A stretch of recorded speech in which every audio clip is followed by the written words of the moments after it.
이라는 제목으로 말씀을 나누고자 합니다.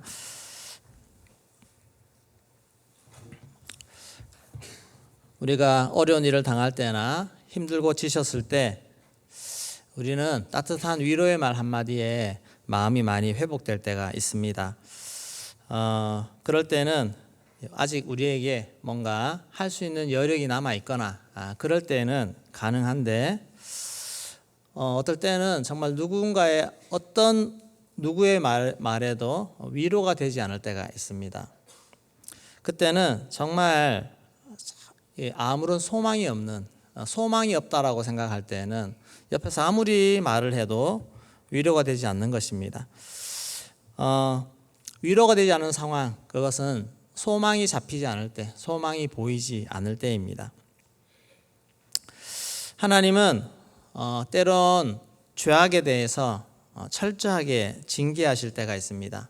또 때론 우리를 훈련하실 때 앞이 보이지 않을 만큼 캄캄한 상황 속에 우리를 몰아넣으실 때가 있습니다. 그럴 때 그들은 위로를 받지 못하고 절망 속에 갇혀 있는 그런 상황이 될 수가 있습니다.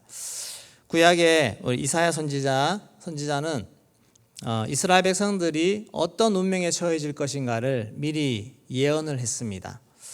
이사야 선지자 당시에 이루어진 것은 아니지만 그러나 이사야 선지자가 선포한 심판과 또 회복의 모든 말씀들이 그 이후에 다 이루어지는 것을 봅니다.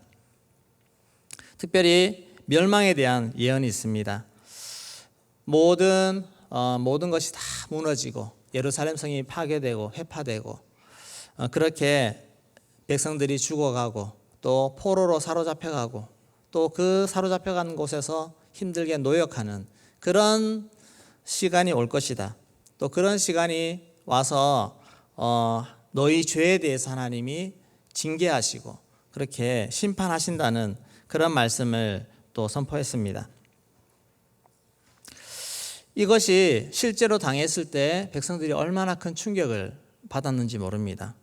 만약에 우리도 지금 또 우크라이나 전쟁이 터지고 있지만 그 전쟁 환란을 당한 사람들에게 어쩌면 그렇게 해서 재산을 잃어버리고 또 가족들 식구들을 잃어버렸을 때에는 그 충격 속에서 옆에서 누군가의 위로 한마디로 해결할 수 없을 만큼의 엄청난 그런 어려움 속에 절망 속에 낙심 속에 빠질 수 있다는 것입니다.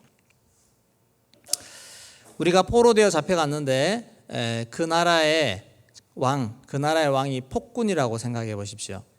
그러면 더더욱 벗어나기가 참 어렵습니다. 최강대국의 왕이 폭군입니다. 그래서 그 자기 백성들 위해 다른 모든 민족 백성들은 막 정말 종부르듯이 부르고 파리 목숨 여기듯이 그렇게 하는 왕이다. 그랬을 때 정말 절망적이지 않겠습니까? 느부갓네살이 그런 왕입니다. 느부갓네살 왕이 내 마음에 조금 안 들면 자기 밑에 아무리 신하라도 왕명으로 목숨을 날려버리는 그런 시대, 그런 시절에 소망이라고는 찾아볼 수 없는 그런 절박한 상황이 그들에게 닥쳐진 것입니다. 그럴 때 우리는 쉽게 생각할 수 있습니다. 하나님 우리를 버리셨구나. 우리에게 소망의 끈을 발견할 수 없을 때 하나님이 나를 버리셨구나.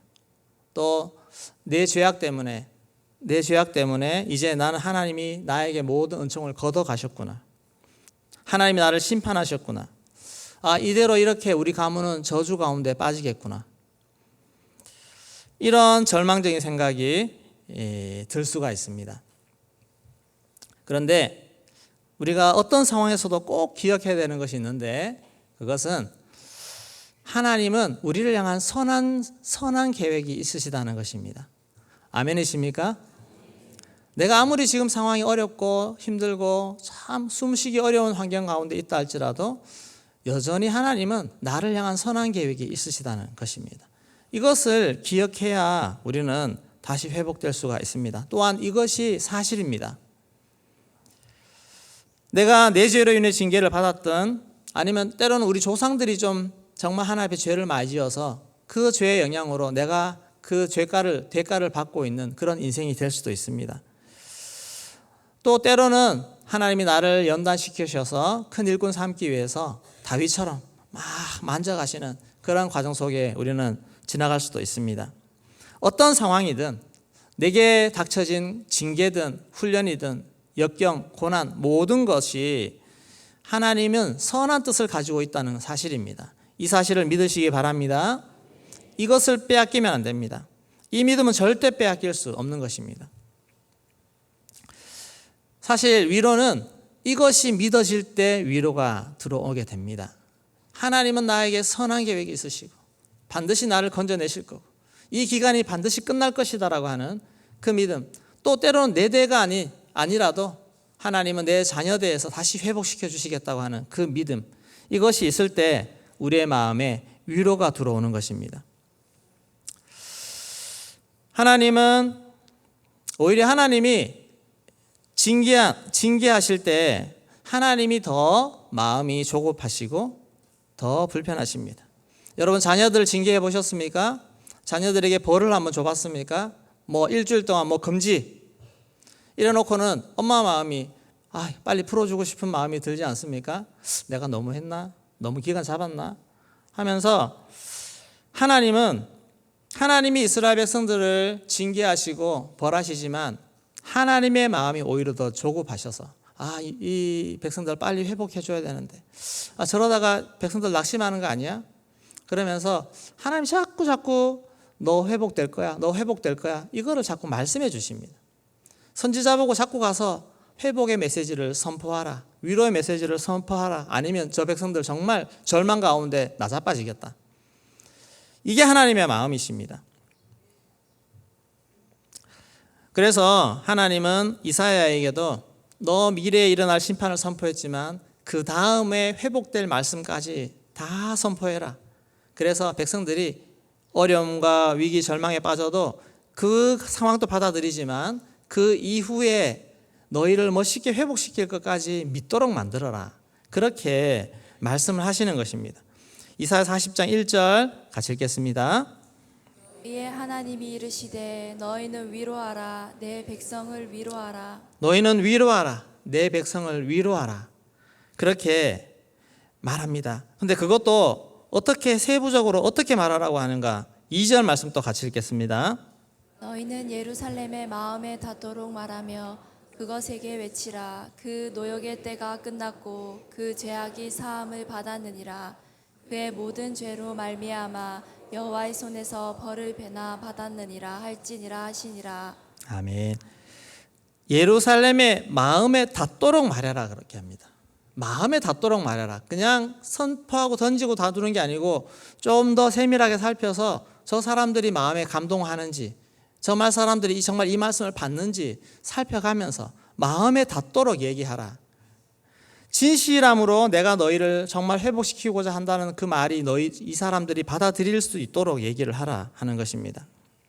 노역의 때가 끝났고 죄 사함을 받았고 죄로 지은 죄로 말미암아 여호와의 벌이 이미 배나 너에게 했다라고 하는 것. 사실 이스라엘 백성들은 얼마나 많이 죄 지었습니까?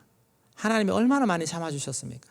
근데 하나님의 표현에 그렇습니다. 괜찮다. 너 지은 만큼 충분히 죄를 벌 받았다라고 그렇게 위로해 주시는 하나님. 이게 하나님의 정말 우리를 긍휼히 여기시는 그 아버지 하나님의 마음이십니다. 하나님은 우리를 징계하고 심판하기를 원하시는 것이 아니라 우리를 회복시키기를 원하시는 줄로 믿습니다. 우리가 더 잘 되기를 원하십니다. 이것이 하나님의 참 마음입니다. 여러분 이 마음을 받으시고 모든 상황 속의 환경 속에서 위로를 얻으시기를 소망합니다. 질병이 와도 하나님의 선한 계획이 있으심을 믿으십니까? 경제적인 어려움이 와도 하나님의 선한 계획이 있으심을 믿으시기 바랍니다. 여기에서 이제 구체적으로 어떤 위로의 말씀, 위로의 메시지를 줘야 될 것인가? 첫 번째, 정말 위로가 되는 외침이 있습니다. 그것은 주의 길을 예비하라입니다. 주의 길을 예비하라. 3절 말씀 같이 읽겠습니다. 외치는 자의 소리여 이르되 너희는 광야에서 여호와의 길을 예비하라. 사막에서 우리 하나님의 대로를 평탄하게 하라. 너희는 광야에서 여호와의 길을 예비하라. 사막에서 우리 하나님의 대로를 평탄하게 하라. 이 메시지를 선포하라는 것입니다. 과거에 동방의 군주들이 여행을 가거나 어떤 지역을 방문할 때 선발대를 보냅니다. 선발대를 보내서 길을 정비하는 작업을 합니다. 왕이 정말 그때는 제국의 왕 아닙니까? 그런 왕이 행차할 때는 반드시 사람들을 먼저 보내서 지나갈 수 있는 길을 만듭니다. 험준한 지형이 있으면 평평하게 하는 작업, 장애물 있으면 제거하고 그런 작업을 하는 것입니다. 그래서 이 메시지, 여호와의 길을 예비하라, 우리 하나님의 대로를 평탄하게 하라, 이 말은 무슨 뜻입니까? 왕이 행차하시겠다, 하나님이 오시겠다는 뜻입니다. 하나님이 이제 가기로 작정했으니 너희는 길을 준비하라, 그 말씀입니다. 아무리 기다려도 하나님 언제 오십니까? 이 상황을 언제 오셔서 건져주시겠습니까? 라고 절망이 있는 자에게 너희는 주의 길을 예비하라, 그 메시지가 선포된다는 것은 이제 주님이 오시겠구나, 주님이 오셔서 나를 건져주시겠구나, 나를 해방시켜 주시겠구나, 이런 소망의 메시지인 줄로 믿습니다. 이 말씀을 들어야 하는 것입니다. 이 말씀을 들어야 소망이 생기고 위로가 되는 것입니다. 아무라던 시절 신약시대 세례요한이 외칩니다. 주의 길을 예비하라, 주의 길을 준비하라, 그렇게 와서 외쳤습니다. 그 말씀은 무엇입니까? 메시아가 오시겠다는 것입니다. 예수님이 이제 곧 오시겠다는 것입니다. 회개하라, 천국이 가까웠느니라. 회개하고 주님 오심을 기다리는 것, 이것이 주님을 맞이하는 우리 태도 아니겠습니까? 하나님 앞에서 주님이 오시겠구나, 이 메시지. 고난과 징계 속에 있는 자에게 가장 기쁜 소식, 위로의 소식은 나를 구속하실 주님이 오신다는 그 말씀인 줄로 믿습니다. 그리고 이 말씀을 실제로 믿는 자들은 실제로 길을 준비해야 됩니다. 광야에서 주의 길을, 여호와의 길을 예비하고 사막에서 우리 하나님의 대로를 평탄하게 하는 것, 이것은 내 상황이 광야와 같고 사막 같은 그런 환경에서도 우리는 충분히 주의 길을 준비할 수 있습니다. 또 마땅히 그곳에서 하는 것입니다. 광야는 유대 광야 한번 보셨습니까? 가보면 좋겠지만 못 가보셔도 요즘 유튜브로 충분히 가볼 수 있습니다. 성지순례 유대 광야 딱 쳐보십시오. 다 나옵니다. 요즘 그 50쇼 보셨습니까? 조혜련 나와가지고 하는데 아주 재밌습니다. 우리 아이들도 틀어주면은 보통 때 영상 틀면은 막 이렇게 하는데 한 번도 안 졸고 애들이 눈을 말똥말똥 하고 듣더라고요. 재밌습니다. 그 신약 과정 다 나오고 있는데 한번 보시기 바랍니다. 5편인가 6편인가 있습니다. 그 광야를 보면 계곡이 있고 산이 있고 굴곡이 너무너무 깁니다. 여기서 저까지 서로 얘기는 할 수 있는데 이걸 건너가려니까 한참을 돌아가야 됩니다. 이게 광야 길입니다. 그 길을 가기가 얼마나 힘듭니까? 근데 그 길을 준비하라는 것입니다. 어떻게 준비합니까? 우리 4절 말씀 같이 읽겠습니다.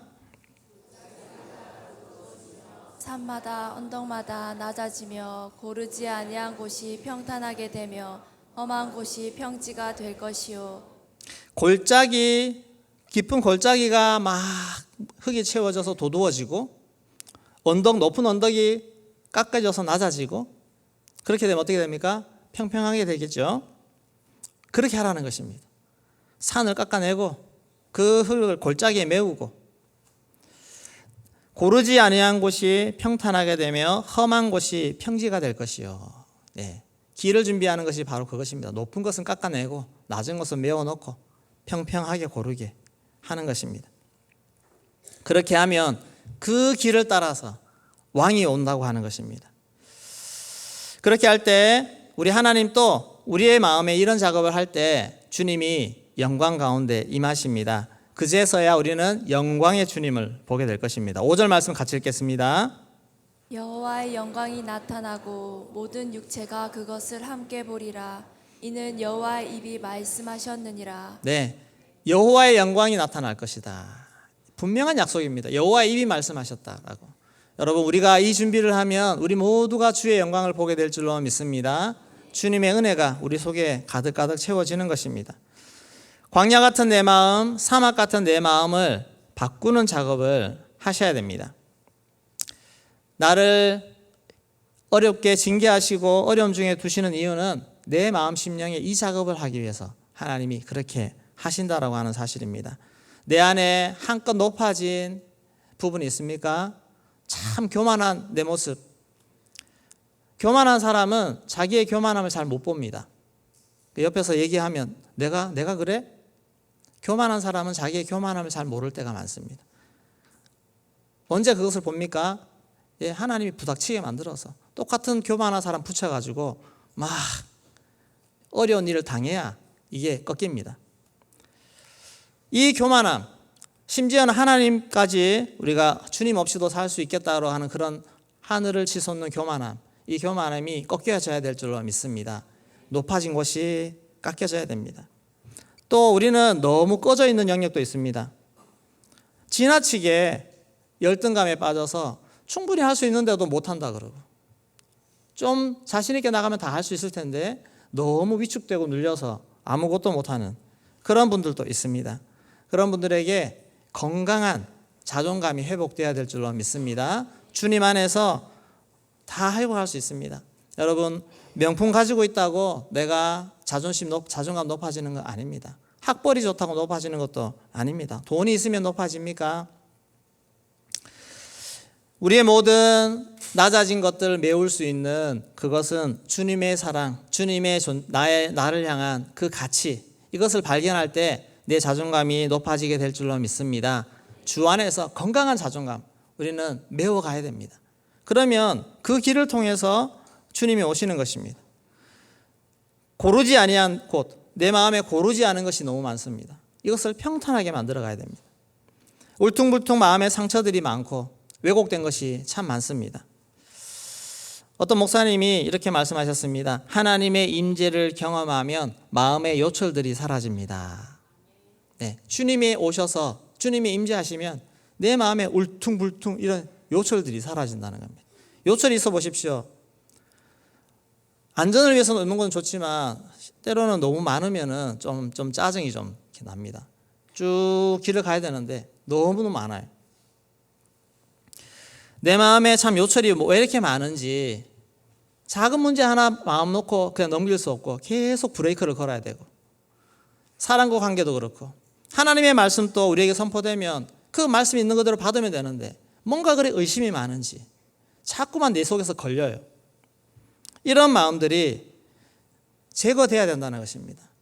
평탄하게 하나씩 제거될 때 거기에 주님의 임재하심이 보입니다.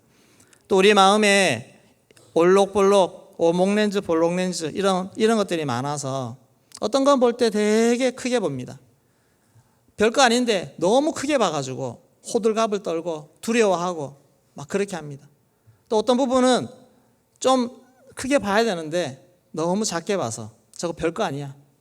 그러면서 나는 교만해서 막 이렇게 하다가 실수하고,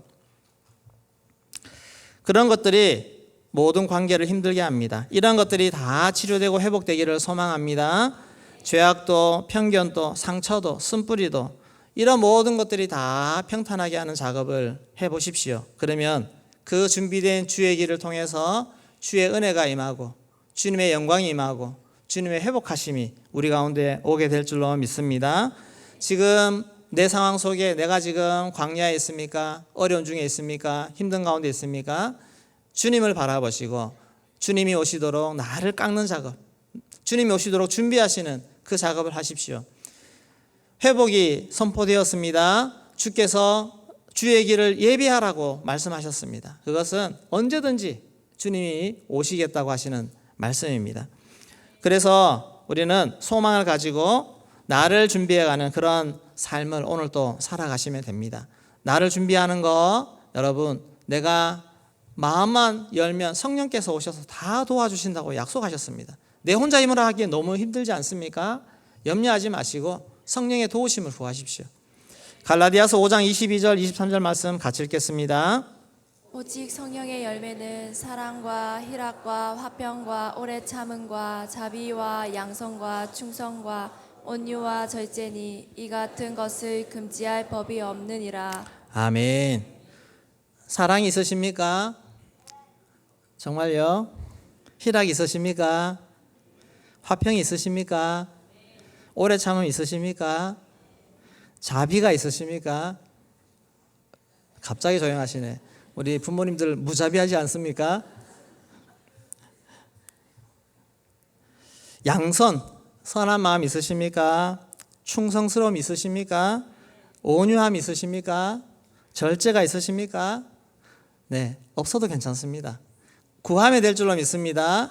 성령 안에 이런 것들이 하나님 내 안에 잘 준비되어서 정말 주님의 모든 선함이 나에게 오고 모든 축복이 나에게 오고 내가 하나님 앞에서 주의 영광을 바라보고 그 임재 안에 살아가는 이런 삶을 소망하고 꿈꾸며 달려갈 수 있기를 소망합니다. 이것이 주의 길을 준비하는 것인 줄로 믿습니다. 이렇게 주님 앞에서 오늘 또 새 힘을 얻으시고 다시 위로를 얻으시고 힘을 가지고 달려갈 수 있는 주님의 역사가 있기를 주의 이름으로 축원합니다.